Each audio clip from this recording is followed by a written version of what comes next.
In January of 2021, I uploaded a video to my YouTube channel, and to this day, it's the only video that I haven't publicly announced that I've uploaded to my YouTube channel, and there's a reason why.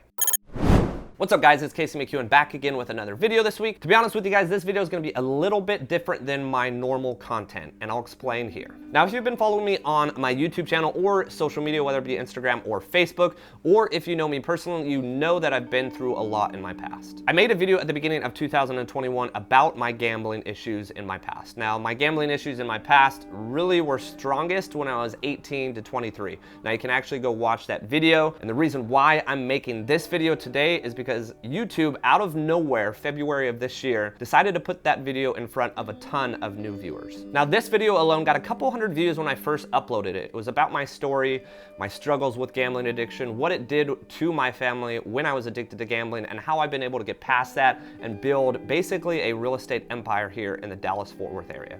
But since February, just a couple months back, YouTube has put this in front of a ton of new viewers and gave me over 3,500 new views, which for my channel is quite substantial. Now, the reason for making this video is really to do a follow-up video from that video. Now, that video was different than any of the other content that I put on this channel, but it was something that I wanted to get out. And apparently it's relatable content because to me, gambling addiction is kind of a forgotten addiction. It's something that's not spoken about much. We're all aware and we see it pretty visibly, the drug addiction as well as an addiction to alcohol or alcoholism. But gambling is just something that I personally was dealing with every single day, but it wasn't something that I was able to relate to with anyone in my life, or even really anyone that I was able to come across with. So what I wanted to talk about was how you're able to get past this. Now, I actually have had a handful of people reach out to me on Instagram, actually shoot my business number a text message saying, hey, they're dealing with the very things I dealt with. And I wanted to make a follow-up video to explain how I've been able to get past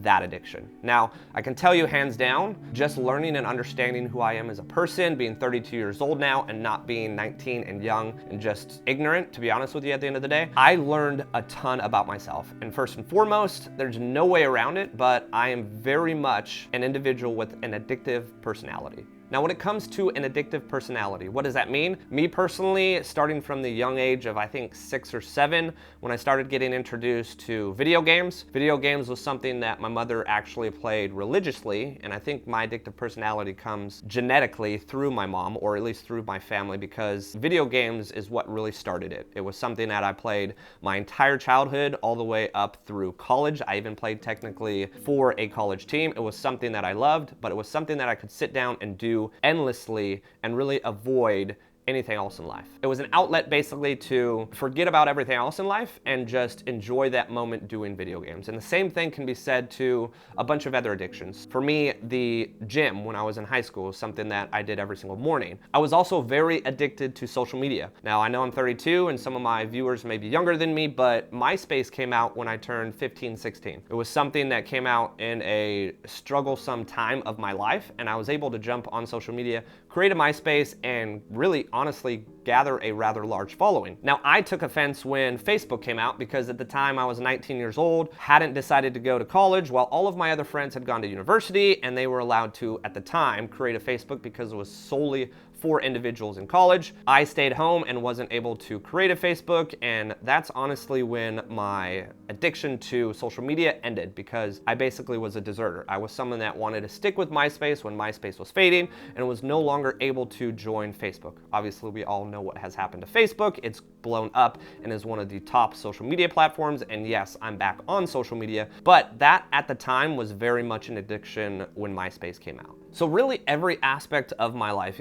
I mean, honestly, even childhood before video games, it was sports. I tried soccer. I joined wrestling when I was 7. I played baseball also when I was 7, and I played baseball and wrestling throughout the rest of my life. It was something that I was consistently always engaged in and wanting to do better in. And that's a lot of what my addictive personality is I want to be good at something. I don't want to, for lack of better terms, I don't want to suck at anything. So if I do suck at something, it's not certainly something I'm going to be addicted too. Now, when it comes to the gym now, whether it comes to my real estate business or investing or just finances in general, it's very much still rampant in my life, but I have absolutely turned my life around because I've used that addictive personality and been addicted to the right things in life and not the wrong things. Now, to piggyback off of my addiction as a teenager when it came to MySpace, unfortunately, as I mentioned before, MySpace kind of faded away and was getting beat out by Facebook. So my interest in social media completely went away. And at the time, I went through a rough breakup. I went and detailed that in the previous video, but that's really what started my gambling addiction. I turned 18. I got the opportunity to go to a casino the day I turned 18, won a little bit of money, and the rest is history. I spent the next 5 years of my life addicted to gambling. But at the time, again, as I mentioned earlier, I was 18, 19 years old. I didn't understand that I had a gambling addiction problem. I also didn't understand that I had an addictive personality, and I definitely didn't understand how to overcome it. Now, what I can tell you is I went over every single possible way to get over that addiction. Honestly, at the end of the day, I quit cold turkey, but I did try GAs, which is Gamblers Anonymous. I tried different kinds of counseling. I tried speaking with my family, which wound up actually breaking my family apart as far as the relationships with them. Since then, a lot of that has been recovered. Still to this day, unfortunately, I don't have a relationship with a couple of my siblings because of the damage that gambling addiction and really any other horrible addiction can do. So yeah, cold turkey, I stopped completely when I was around 23 years old. I spent the next 5 years of my life really just recreating the life that I wanted to have, the life that I envisioned for myself, and then lo and behold, real estate came around.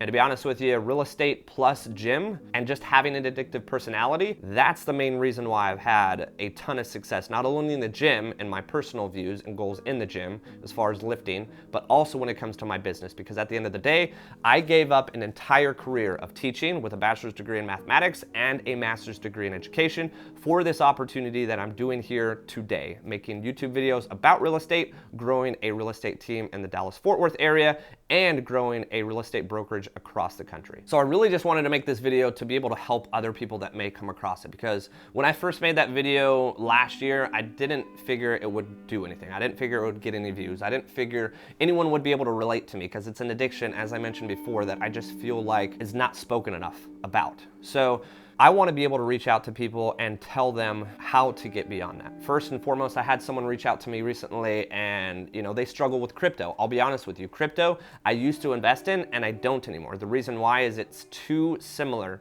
to gambling. And when you have gambling options at the fingertips of your phone, it makes it way too difficult to be able to get beyond. And I was buying Bitcoin in 2017. That should tell you I should have made a lot of money. And I can tell you I didn't. I definitely didn't make a lot of money in crypto because I couldn't stand the huge waves. If I saw myself losing a substantial amount of money, I would sell, and then unfortunately the price would go right back up and I'd feel like I was missing out, so I would buy again, and it was just a vicious cycle of losing money. Now, he reached out saying that he was dealing with issues with gambling as well as crypto. First things first, I would give your finances to somebody else, whether it's your significant other. In my case, I actually gave it to my mother. Give your finances to someone that's not going to spend them. In your case, if you're a gambling addict, or if you're addicted to crypto or any kind of addiction of such, drugs, alcohol, gambling is probably the worst of it all, but you are going to spend every single dollar you have if you're truly an addict. Now, the benefit of giving your finances to someone else is those finances can be taken care of the right way. They can pay your bills, they can pay your rent, they can pay everything that you need to pay.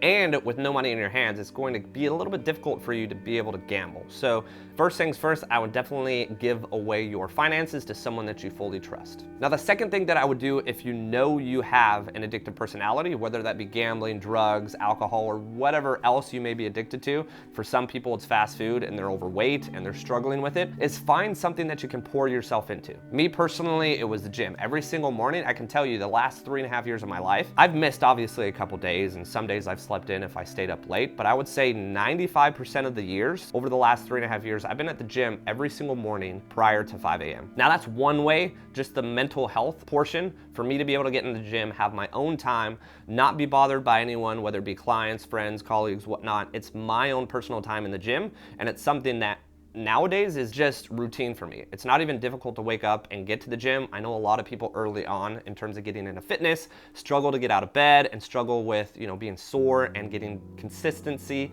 within the first 30, 60, 90 days. But when you've been doing it for 3.5 years, I can tell you, if I don't go to the gym in the morning, my day hasn't started. Now, the next thing is work. Some people, and unfortunately that was me, I was teaching and coaching, but I didn't love teaching. I wasn't gonna spend a ton of time after work making new plans and creating new questions for students, freshmen that really honestly didn't care. But maybe I was spending a little bit of time trying to develop better techniques when it came to coaching my kids in wrestling, because wrestling is something that I absolutely love. I miss it. It's been a solid 3.5 or 4 years since I've really been in it, and I'll get back into it eventually, but I want to get back into it when I have the time to do so. So pouring myself into wrestling or teaching at the time wasn't an option. I, however, got my real estate license, and that's what I poured myself into. So this is not a suggestion for everyone to go out and get their real estate license and just become a real estate agent and build an empire, similar to what I've done over the last 5 years, but find a passion of yours. I have a real estate agent that's onboarded recently on our team. She actually has a passion of t-shirt embroidery, where she has a lot of connections and has been able to do that on the side. It's something that she loves to do, and she spends time doing that, because at the end of the day, if you give yourself time in your day and you have an addictive personality, you're gonna find time for your addictions, whether they're good or they're bad. If you have time in your day and you're not filling your day up, for instance, gambling, you're gonna find time or find ways to find money, and if you have the time,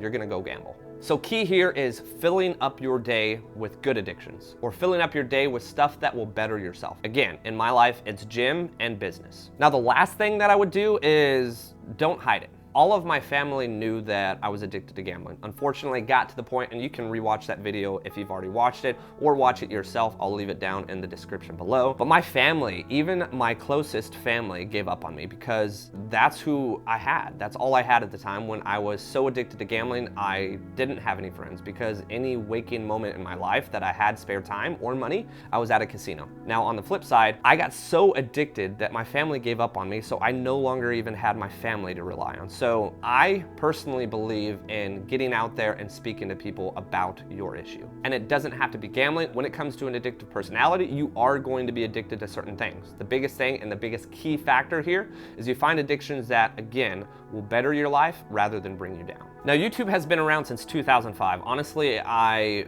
think I was watching videos on YouTube in 2005, 2006, especially in 2007. I've been watching YouTube videos forever now. For the longest time, I wanted to make a YouTube channel. I just didn't feel like I had content or enough ideas to consistently put out content. When real estate came around and I started building my empire here, I finally felt like I had an outlet to be able to upload videos. But my channel isn't just about real estate. It's about being a realtor, building a company, being an entrepreneur, and all the struggles that come along with it, because at the end of the day, nobody's perfect. I have plenty of imperfections, and my past definitely has built me up to who I am today, but I can tell you all of the issues that I've dealt with in my past, including the horrible 5 years of being addicted to gambling, has allowed me to build a tremendous real estate empire in the Dallas-Fort Worth area. Thanks again for watching, guys. Make sure to like and subscribe. And if you have come across this video and you're struggling, I leave all of my social media contacts down in the description. Feel free to reach out to me, whether it be by phone, by email, over Instagram DMs. I am here to help. Truly, all I care about is making an impact one way or another, even if it's in one person's life or hundreds or thousands. My goal is truly to make an impact in this world.